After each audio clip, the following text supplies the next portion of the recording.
मित्रों, हम सभी लोग नवरात्र की साधना में हैं, सभी लोग नवरात्र कर रहे हैं। आप सब लोग, अभी जिस गुरु की चर्चा हो रही थी उन्होंने लिखा है कि बेटा मेरे नाव में जितने लोग बैठे हैं मैं सबको पार क्या करूँगा, लगा दूँ, पार उतार देंगे। अब आप कल्पना करिए, जिस गुरु को किसी ने देखा नहीं, न कभी बात किया, सिर्फ उनके कहने मात्र से, उनके विचार को पढ़ने मात्र से मन में यह संकल्प का भाव जगे कि हमें भी कुछ करना चाहिए। कितना सशक्त होगा वो ताकत, वो शक्ति जो आपको अंदर से बेचैन कर दे कि बिना कुछ किए आपका मन चैन ले ही नहीं सके। एक ऐसे समर्थ गुरु के संरक्षण में हम सभी लोग यहाँ बैठ के भगवान का काम करते हैं। भगवान, इन दिनों लोग भगवान के खुश करने के लिए तरह तरह का उपक्रम करते रहते हैं,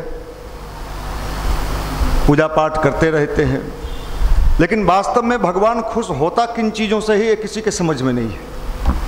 लोग ये सोचते हैं कि जितना बढ़िया फूल चढ़ाओगे भगवान खुश हो जाएंगे। लाल वाला फूल भगवती जी को पसंद है, ये दिखा दोगे तो लहक जाएंगी। ऐसा सोचा जैसे बच्चे को टॉफ़ी दिखा दो तो बच्चा खुश हो जाएगा। हमने भगवान को क्या समझ लिया है? उनको लाल फूल पसंद है, जैसे नेताजी लोगों को नारियल पानी पसंद है, हरीलाल का मिठाई पसंद है, उसी तरह भगवान को भी उसी तरह सब चीज़ जैसे हम होते हैं वैसे ही हम अपने भगवान को मान लेते हैं। और इसका दुष्परिणाम यह होता है कि भगवान तो वैसे होते नहीं हैं, लेकिन चूंकि हम वैसे मान लेते हैं तो उसका कोई लाभ हमको नहीं मिलता है, तो फिर हम कहते हैं साहब बकवास है, बेकार है। ये उसी तरह बकवास और बेकार है जैसे आपको कंप्यूटर चलाने नहीं आता है, आपने बटन दबाया, कुछ आया नहीं स्क्रीन पर, यार बकवास है ये। क्यों साहब, तुमने चलाना सीखा क्या? नहीं, बोला था इसे इसे दबाना, हम 4-5 बार दबाए। अच्छा, माफ़ करिएगा, आप समझ लो भगवान को इन चीज़ों से कोई लेना देना नहीं है। तो आप अनुष्ठान क्यों करते हैं? जब लेना देना है ही नहीं तो नवरात्रि कर क्यों रहे हैं? सब नवरात्र इसलिए कर रहे हैं कि हम उस लायक बन सकें कि भगवान को समझने की स्थिति में हम आ सकें, इसलिए नवरात्र करते हैं। नवरात्र से भगवान को कोई लेना देना, अब ये बहुत ज़बरदस्त मामला है भाई। अब कोई के घर में कलश बैठाया है, आप जाके कहोगे भगवान को इनसे कोई लेना देना नहीं है, वो कहेगा ये इसको पहले लाठी मार के भगाओ। तो देखिए कब कहाँ कौन सी बात करनी है ये भी आपको समझनी होगी। ऐसा नहीं कि हमने यहाँ बोला और आप भी बाहर निकले, अभी आपको अनुभव है नहीं, आपने वही बात दोहरा दिया। वो क्या सोचेगा? आपको कहने आया नहीं। आपने किसी डॉक्टर को ऑपरेशन करते देखा? अच्छा, कुछ नहीं है रे, ऐसे देखे वो पत्रका लिया, हल्का सा ऐसे किया, निकाला, मार दिया।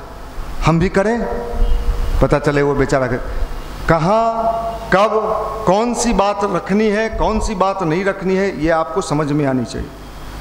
ये भगवान का अभियान है, ये भागवत मुहूर्त चल रहा है। ये मैं नहीं कह रहा, मेरी बात मत मानिए। कौन कह रहे हैं? ये जो समय चल रहा है ये कौन मुहूर्त चल रहा है? भागवत मुहूर्त। मुहूर्त किसको कहते हैं? जैसे गेहूं कब लगाया गया था? किस महीने में गेहूं लगाया गया? नवंबर दिसंबर। और अभी उसका मुहूर्त आ गया क्या चीज का? कितने महीना बाद? ये मुहूर्त आ गया काटने का, लगाया गया था। तो ये मुहूर्त परिवर्तन का चल रहा है। महर्षि अरविंद नाम सुने? ICS, Indian civil service resign करके पांडिचेरी आश्रम में जाने वाले, पढ़ने में इतना जीनियस, कैम्ब्रिज यूनिवर्सिटी ने जिसको 27 बार गोल्ड मेडल दिया, वैसा व्यक्तित्व संपन्न व्यक्ति ने लिखा है 2026। कब? 2026 तक। नोट कर लेना अपने अपने डायरी में, बहुत कुछ बदल जाएगा, बहुत कुछ चेंज होने वाला है। आपको दिखाई नहीं पड़ रहा है, क्यों? आपके देखने की क्षमता सीमित है। मैं आपको यहां खड़ा कर दूं और पूछूं क्या दिख रहा है, तो आप कहोगे मैदान दिख रहा है। मैदान के बाद भी कुछ है कि नहीं?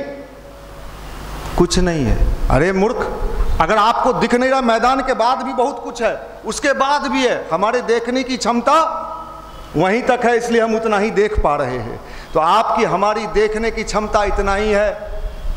चचा का शादी हुआ, चचा को बेटा हो गया, कल छठियार है, इससे ज़्यादा नहीं। ये जो ऋषि होते हैं उनको दूर तक देखने की क्षमता होती है, बाद तक देखने की क्षमता होती है, भविष्य में क्या होने वाला है ये देखने की क्षमता होती है। उन्होंने देख लिया है 2026 तक दोनों ऊर्जा एक साथ चलेगा। कौन कौन ऊर्जा? पॉजिटिव और निगेटिव का भी स्पीड हाई होगा। ये नहीं सोचिएगा कि निगेटिव ठंडा हो जाएगा ना, वो भी हाई चलेगा। मार झगड़ा, केस मुकदमा कब हो जाए पता नहीं। और पॉजिटिव एनर्जी भी हाई स्पीड में चलेगा। और अंतिम लड़ाई जाते जाते 2026 में निगेटिव और पॉजिटिव आगे बढ़ जाए 2026 तक। अभी क्या है, अभी निगेटिव फोर्स भी बहुत पावर में है, बहुत पावर में। जितने गलत लोग हैं बहुत हाई स्पीड से इन दिनों तिक्रम में चल रहे हैं, और पॉजिटिव भी बहुत आगे बढ़ रहा है। आप पूछोगे कुछ दिखाई पड़ रहा है? बिल्कुल दिखाई पड़ रहा है। अभी देखिए क्या हुआ, भारत को पूरी दुनिया ने दबाव दिया। क्या? किसके साथ संबंध मत रखिए। भारत ने कहा अपने से मतलब रखो, ये पहले वाला भारत नहीं है, अपने आप से मतलब रखो, हमको समझाने का कोशिश मत करो। ये अगर पहले वाला भारत होता तो डरा जाता। आज भारत धीरे धीरे महाशक्ति की ओर बढ़ रहा है, महाशक्ति की ओर बढ़ रहा है। अमेरिका का एक व्यक्ति आता है और यहाँ कहता है कि ये ठीक नहीं कर रहे हैं आप। दूसरे दिन हमारा विदेश मंत्री कहता है, जब आने के पहले पूछ लेना, भारत ये पावर वाला व्यक्ति ही कर सकता है। ये पावर बढ़ रहा है, शक्ति बढ़ रहा है, आने वाला समय भारत का है। पूरे विश्व को रास्ता दिखाने का काम कौन करेगा? भारत करेगा। अध्यात्म के बल पर करेगा, टेक्नोलॉजी के बल पर नहीं। टेक्नोलॉजी तो आपसे 100 गुना ज़्यादा किसके पास है? जापान के पास है, अमेरिका के पास है, रूस के पास है। आपके पास जो टेक्नोलॉजी है, इसी टेक्नोलॉजी के बारे में कभी स्वामी विवेकानंद ने कहा था, जिस दिन भारत की युवा शक्ति अपने साइंस, अपने टेक्नोलॉजी को समझ लेगा, भारत दुनिया का महानतम शक्ति बनते चला जाएगा। भारत को आगे बढ़ने से कोई नहीं रोक सकता है। ये जिसको आप नवरात्र का अनुष्ठान कहते हो, जिसको आप साधारण दीपक समझते हो, जिसको आप गायत्री मंत्र का साधारण बुदबुदाने वाला सिस्टम समझते हो, उसके पावर की समझ अभी दुनिया के पास नहीं है। और इसका प्रमाण आप देखते भी हो, लेकिन आपको भी समझ में नहीं आता है। आप भी सोचते हैं ऐसा ही हुआ होगा, हम तो लोल पपुआ हैं, आप तो लोल हैं, आप नहीं, मतलब बाहर। ये बात क्या? भारत के प्रधानमंत्री, मुझे याद है 14, 15, 16 का टाइम था, उस समय ओबामा वहाँ के प्रेसिडेंट थे अमेरिका के। और भारत के प्रधानमंत्री नवरात्रि के समय कहाँ चले गए? नवरात्र करते हैं प्रधानमंत्री, कहाँ चले गए? अमेरिका चले गए। और व्हाइट हाउस में ओबामा की पत्नी मिशेल ओबामा डिश, एक से एक डिश तैयार था। डिश का नाम सुन के जो बेचारा अनुष्ठान में होगा वो सोच रहा होगा, जो भाई भारत के प्रधानमंत्री आ रहे हैं उनको बढ़िया खाना खिलाना है। मोदी जी जब वहाँ गए तो हाँ ये पता था कि साहब ये तो 9 दिन सिर्फ पानी लेते हैं और नींबू लेते हैं, नींबू गाड़ के और पानी पीते हैं। ओबामा ने पूछा कि 9 दिन तक आप रह लेते हो, ये कैसे संभव है? हम लोगों को तो पानी चढ़ने लगेगा साहब। ये भारत के अध्यात्म की ताकत है जिसको अभी आपने नहीं समझा है। आप तो सोचते हैं किसी तरह हम मंदिर आते हैं, सुनते हैं, आप लोग जो कुछ बोलते हैं तो चुहार जैसा हंस देते हैं। आप तो चुहार हैं, चोर चुहार, माफ करना, क्या फायदा? अरे पावर है, ये एनर्जी है, ये शक्ति है, और शक्ति डिग्री से नहीं आता है। कितने डिग्री वाले लोग घंटा बजा रहे हैं। गांव में चलिए, BA पास, गाय के खिलाव हियो, सानी लगवे हियो, लगाव, आ लुंगिया सुखबा ही सुखबो। हम कर ले हलिए 94 में BA कर लिए थे, ठीक किए थे। आप करिए। ये पावर, ये शक्ति, इसका नाम है भारत का अध्यात्म, जो आदमी के अंदर की सोई हुई शक्ति को जगा देता है, उसके ताकत को जगा देता है, उसके ऊर्जा को जगा देता है। इसके लिए अपने आप को ठीक करने का नाम ही साधना है। इसी के लिए गायत्री का अनुष्ठान, ये जो अभी समय चल रहा है, ये बड़ा विशेष समय चल रहा है। और इस समय भगवान की लीला चल रही है। जैसे रामायण काल में चला, कृष्ण के काल में चला, अभी ये लीला चल रहा है। दोनों लीला साथ साथ हो रहा है। निगेटिव फोर्स और निगेटिव फोर्स, रावण भी सक्रिय है, रावण भी सक्रिय है। विश्वास पर संकट पैदा हो गया है, लोगों का विश्वास टूट रहा है अच्छाई के प्रति। क्यों? वो अच्छा है ही नहीं। बुरे लोगों को अपने बुराई पर विश्वास है, लेकिन अच्छे लोगों को अपने अच्छाई पर विश्वास नहीं। उसको विश्वास होता ही नहीं कि अगर हम कुछ करेंगे तो उसका फल भी मिलेगा। साहब मैं आपके सामने खड़ा हूं, अभी आपको उदाहरण दिया गया, 27 साल 95, मैंने क्या सोचा? मैंने तो कुछ सोचा ही नहीं। आप तो प्लानिंग करते हो, सोचते हो, योजना बनाते हो। हमने कुछ नहीं किया। भगत सिंह योजना नहीं बनाए थे, उन्होंने सोचा बम मारना है तो मारना है। अच्छा मान लो हम बम मारे, अंग्रेज नहीं भागा तो मेरा बम तो बेकार हो गया। आप लोग ये सोचते हो। अच्छा मान लीजिए हम लगे और नहीं हुआ तो तुम कीड़ा मकोड़ा है। सुभाष चंद्र बोस सोचते, अच्छा हम जाएं विदेश और सेना बना लें, हार गए तो। ये आप सोचते हो, इसलिए आप सफल नहीं होते हो। इसलिए मैं आपसे निवेदन करना चाहता हूं, आप क्या सोचते हो और उस सोच में ऊर्जा कितना है। सीतामढ़ी के भाई लोग बैठे हुए हैं, कल रात में आए थे मुझसे मिलने के लिए। उन्होंने कहा चलिए सीतामढ़ी। मैंने कहा बाद में कभी चलेंगे, हमारे ही यहीं के भाई लोग हैं। मैंने कहा देखो साहब, आज के ज़माने में युवा को समझाना मेढक तौलने के बराबर है। मेढक को तौलोगे तो 2 मेढक उधर हो गया, 2 मेढक उधर। तो युवा को कौन समझा? जैसे आप जानते हो मेडिकल साइंस में सर्जन होता है, चाइल्ड स्पेशलिस्ट होता है, फिजिशियन होता है, उसी तरह युवा के खोपड़ी को समझना और उसके खोपड़ी को ठीक करना, ये भाषण से होगा क्या? आप जीन्स पहन के घंटों पलथी मार के बैठे हैं भाषण से, आपके एक एक चीज़ को हम जानते। तो ये सीखना सबको पड़ेगा, ये समझना सबको पड़ेगा। इसलिए समझ लीजिए, ये जो परिवर्तन का दौर चल रहा है, बहुत लोगों को समझ में नहीं आएगा कि क्या हो रहा है, लेकिन बहुत कुछ बदलने वाला है। परम पूज्य गुरुदेव ने कहा कि युग परिवर्तन की सुनिश्चित संभावना है, कोई नहीं इसको रोक सकता है। अपनी बुद्धि लगाते रहिए, मानवीय बुद्धि लगाते रहिए। जमींदारों ने लगाया कि अंग्रेज कभी नहीं जाएगा, गया कि रह गया। इसी बिहार के कितने जमींदार, हम सब लोग उसी परिवार से आते हैं, ये सोच के बैठा हुआ था कि हमारे दरवाजे पर जीवन भर हाथी बंधा रहेगा। आज उसके दरवाजे पर हाथी तो छोड़ दीजिए, कुत्ता भी नहीं है।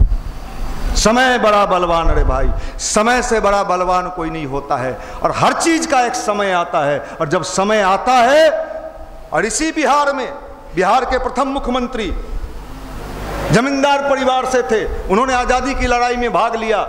लाभ में रहे कि घाटा में रहे?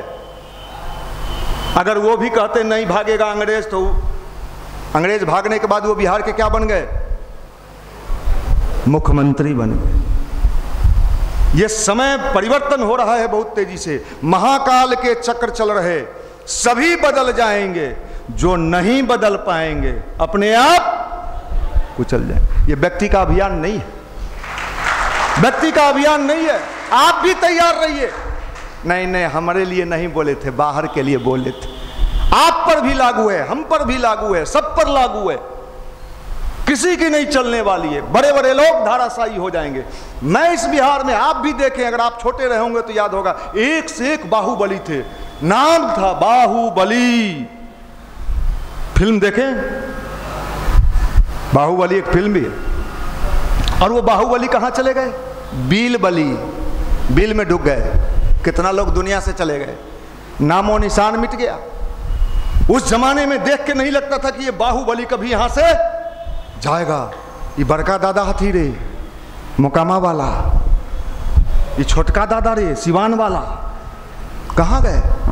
खोजिए तो, बुलाइए तो। समय समय समय बहुत इंपॉर्टेंट होता है। इसलिए भैया आप युवा हो, समय को समझ लो।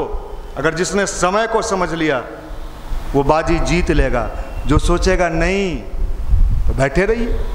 आप क्या सोच के बैठे? पता नहीं। ये परिवर्तन की ये घड़ी चल रही है। परम पूज्य गुरुदेव ने कहा है कि आप लोगों को सूचना दे देना, संदेश पहुंचा देना कि युग बदलने वाला है, युग बदलने वाला है। जिनको विश्वास हो ठीक, जिनको नहीं विश्वास हो राम राम भैया राम। ये समझ लीजिए बहुत तेजी से परिवर्तन होने वाला। अभी देखिए यूपी में क्या हुआ। योगी जी अभी आए और क्या शुरू कर दिए। वो लड़की सब के पिछाड़ी जो घूमता है लड़का सब, क्या तो कौन चीज लगाए हैं अभी, रोमियो। रोमियो अभी नीतीश जी खाली पुल पुलिया बनाने में लगे हुए हैं, अभी रोमियो पर उनका ध्यान नहीं है। हर आदमी का काम अलग अलग होता है। अभी नीतीश जी रोड बना रहे हैं, पुल बना रहे हैं, पुलिया बना रहे हैं। और पुल पर चलेगिएगा तो आप ही लोग लहरिया कट चलाइएगा, हैं क्या होगा? तो देखिए हर चीज़ का एक समय होता है, हर चीज़ का एक टाइम होता है। ये टाइम आने वाला है 2026, नोट कर लीजिए। बहुत कुछ परिवर्तन होगा। किसी ने नहीं सोचा था, किसी ने नहीं समझा था कि आज रूस जैसा शक्तिशाली राष्ट्र, दुनिया में 5 देश को वीटो का अधिकार है, वीटो, जिसमें रूस भी है। रूस जैसा शक्तिशाली राष्ट्र भारत में आके कह रहा है कि भारत अगर हमारा मध्यस्थता करता है तो हम मध्यस्थता कराने के लिए तैयार हैं। ये कितनी बड़ी बात! ये कौन सा शक्ति काम कर रहा है? ये कौन सा पावर काम कर रहा है? आज के पहले वो पावर काम करता। हर चीज का एक समय होता है। गेहूं लगा नवंबर दिसंबर में और कटने का समय अभी आया है। अच्छा 4 दिन के बाद नहीं काट लेंगे? बाल बुद्धि। हर चीज का एक समय होता है। आप इस समय को समझ लोगे, फायदे में रहोगे। ये भगवान का अभियान चल रहा है। और जिन जिन लोगों ने भगवान का अभियान में जब जब साथ दिया है, जिस रूप में साथ दिया, उसको कभी घाटा नहीं हुआ। रावण का भाई कौन था? कौन था? लॉज में साथे रहता था, हैं? विभीषण ध्यान करता था, नवरात्रि करता था, और रावण मुस्कुराता था। का खमी आज रावण मुस्कुराता था और मजाक उड़ाता था। ये हमारे भाई वाह हो रे, मंदिर जाओ धोती उती पहने लगलो रे। हाँ रे धोती पहने है, टिक्का उक्का देख ले लगे ले हले रे। मजाक उड़ाता था किसका? विभीषण का। और रावण तो सोचता था कि हम स्वयंभू हैं। हुआ क्या? रावण उड़ गया और विभीषण बन गया। दुनिया जिस पर हंसती है वो बन जाता है। अगर आप पर कोई हंस नहीं रहा है, समझ लीजिए कि आप लोलपोपुआ हैं। क्यों? ना आप नर हैं, ना आप युवा हैं, और ना युवती हैं। आप क्या हैं? आप वो हैं। ये मुंह कान हमको मत दिखाइए। जाइएगा उधर तिलक हुआ, जो तिलक देवा आएगा उसको फोटो दिखाइएगा। मुंह कान से आज के जमाना में भोजनो नसीब नहीं होने वाला है। आपसे ज्यादा बढ़िया बढ़िया मुंह कान लेके पूना, मुंबई या ग्वालियर में रोड पर घूम रहा है या सुत रहा है। कोई नहीं पूछ रहा है जींस पैंट को। ठेला पर जींस बिक रहा है, फटलका जींस, ऊपर से नीचे। ये सब का वैल्यू खत्म। अंदर से जो फिट होगा वही बाहर फिट होगा। ये पावर, ये अनुष्ठान का पावर है, ये गायत्री मंत्र का पावर है, ये नवरात्र के शक्ति का पावर है। नवरात्र को आप पूजा समझते हो? पावर, ये पावर पावर पावर जो आपके अंदर है उसको जगाने का काम करता है। युवा के साथ क्या जुड़ा हुआ है? शक्ति। युवा शक्ति हटा दीजिए, क्या बचा? युवा। गेल हलियो मंदिर, फुल्लो चढ़लियो मल्लो चढ़लियो। माफ करना। इस तरह मरे हुए मुर्दे युवा को लेके भारत क्या करेगा मोदी जी? इन सबको जिंदा गुलवी घाट पर ले चलिए, एक साथ लिटा दीजिए और एक के बार वो जो आग देता है उसको बुला लीजिए, सामूहिक संस्कार करा दीजिए। सही बताते हैं। क्या करेंगे? ये क्या करेंगे लेके? भैया वो आप जो ऐसे कहे थे ना, हम रूम में बैठे ना तो हमारे मामू के बेटा आ गया, तो तू तो बीच वाला है ही। ऐसा माल हम लोगों को भी नहीं चाहिए, इस युवा प्रकोष्ठ को भी नहीं चाहिए। आप लोग रूमे पर रहिए, जगह छेकने यहाँ मत आइए। और हम भगवान से प्रार्थना करेंगे कि जल्दी वहाँ चले जाइए गुलबी घाट पर। हाँ कहिएगा तो हम लोग व्यवस्था बना देंगे, पंडित जी को यहीं से भेज देंगे, जाइए वो लड़का गया है वहाँ। माफ करना, बुरा मत मानो। नहीं हमर मोछ नहीं देखे हो, करेर मोछ ले तोरी मोछ के लाठी मारो ओछ मोछ। माफ करना भाई, आप लोग नहीं, आप लोग तो देखने से ही इतने शरीफ लगते हो कि रेलवे के फॉर्म भर लो, सिजलियों में सोचिए जाए तोरा पर बिजली गिर तो उचक्का सब। आप लोग नहीं, आप लोग तो अच्छे लोग हो, देख के ही लगता है, थोड़े देख के तो माल पकड़ाता है, ऐसा माल मिलता कहाँ है जनरली। आप करिएगा। अनुष्ठान का मतलब ये कमजोर नहीं। दबंग किसको कहते हैं? दबंग कौन होता है? जींस पहने से दबंग हो जाए रे। हम तो कुर्ते पैजामा में रहते हैं, दुबर पातर शरीर है, रोड पर खड़ा रहते। परमाणु बम है, परमाणु बम गिरेंगे तो विस्फोट करा देंगे।